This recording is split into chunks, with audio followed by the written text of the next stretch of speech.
Jeunesse proche du parti de l'ex-président Henri Konan-Bédier. Pas de stratégie claire avant les échéances électorales, il y a des tensions au sommet du parti et une formation politique qui peine à rassembler au-delà de l'électorat traditionnel. Voilà ce que pointent dans les médias, mais aussi sur les réseaux sociaux, les voix critiques du PDCI.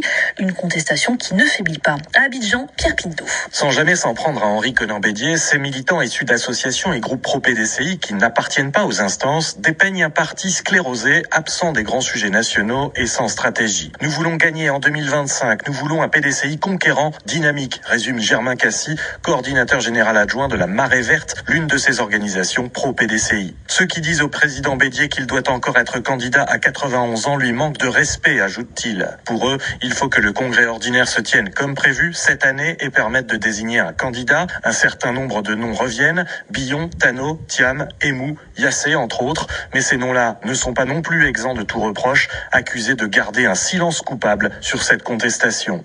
Face à la fronde, lundi, la JPDCI urbaine, l'une des 3 organisations officielles de la jeunesse du parti, a publié une déclaration priant Henri Konan-Bédier de porter son attention sur les discordes qui existent. Mercredi, à la sortie d'un entretien avec l'ancien chef de l'État, son président Valentin Kwasi a semblé toutefois désavouer les frondeurs, les taxant de faux braves. Les responsables du parti, quant à eux, gardent le silence pour le moment. Nous, on a libéré la parole, chacun s'exprime, conclut de son côté Germain Cassy. Pierre Pinto, Abidjan, RFI.